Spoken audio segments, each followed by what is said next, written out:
Assalamu alaikum dear students. Today's our topic is differences between compound and mixture.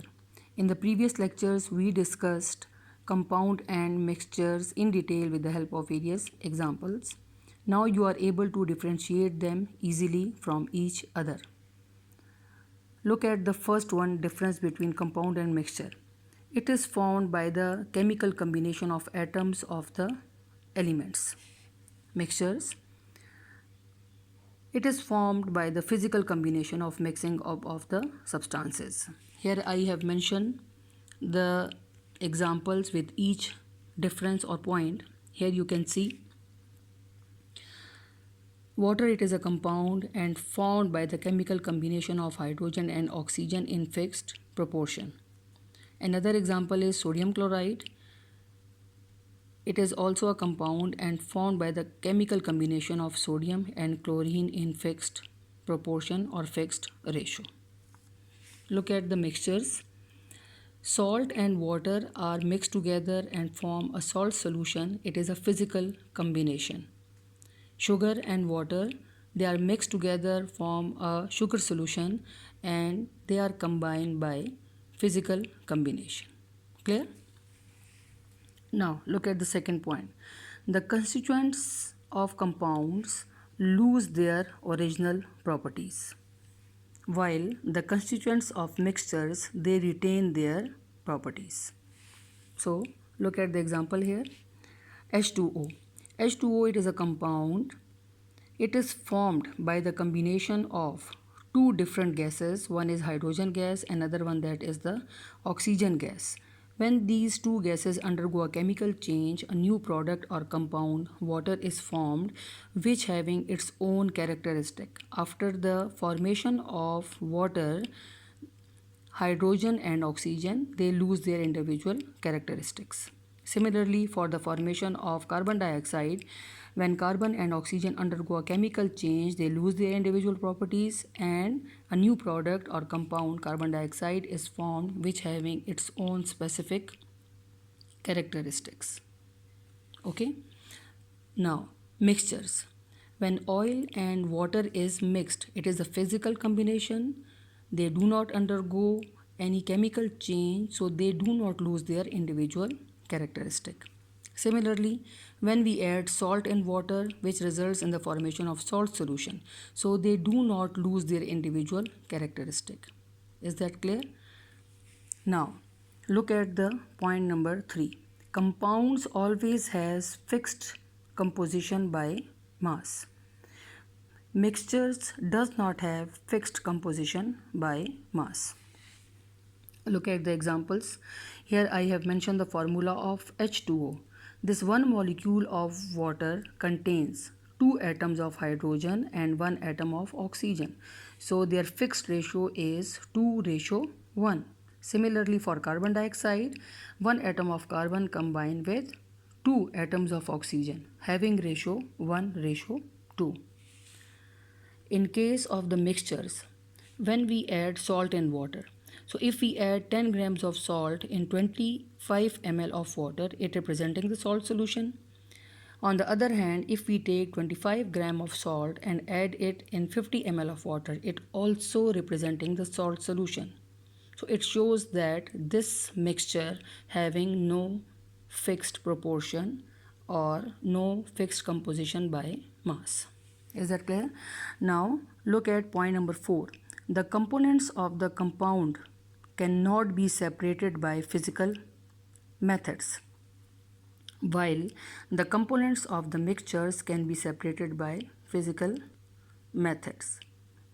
Okay, so once the compounds they are formed, it is not easy to separate its component, while in case of the mixtures, the components of the mixtures can be separated by physical methods like evaporation, filtration, distillation, etc.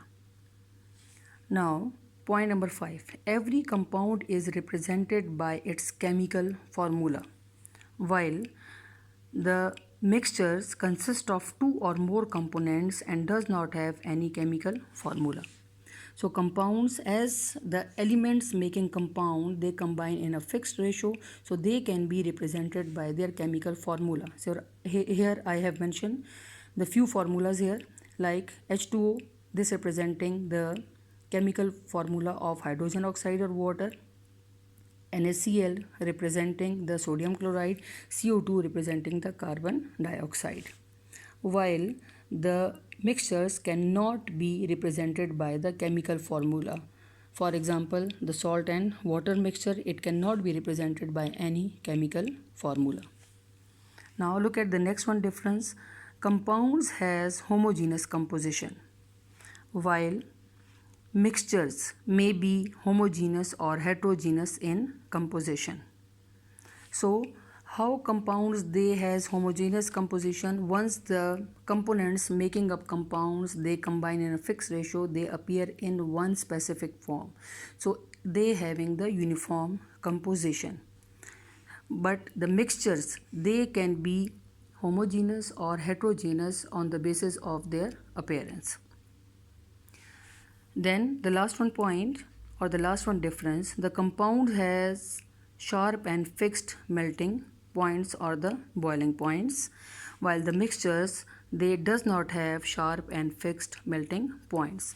On the basis of their physical combination, in case of the mixture, they do not have any sharp melting or boiling points, while on the basis of chemical combination, the compounds having sharp or fixed melting or boiling point. For example, water, it is a compound and its melting point is 0 degree centigrade, while its boiling point is 100 degree centigrade.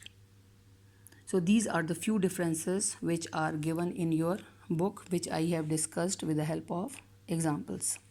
So look at your book page 14. Here the two examples are mentioned. One is representing the mixtures, another one is representing the formation of compound.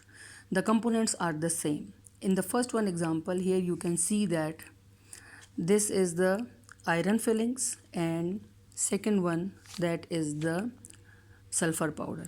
So when the iron fillings and sulfur powder are mixed together, they appear in one form, but we can easily differentiate them by means of their color.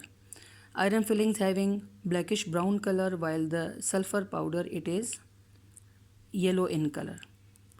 So this representing the heterogeneous mixture, and with the help of a simple magnet, we can separate them. The magnet, it can catches the iron particles and it can easily separate it from the sulfur powder. So this representing the example of mixture.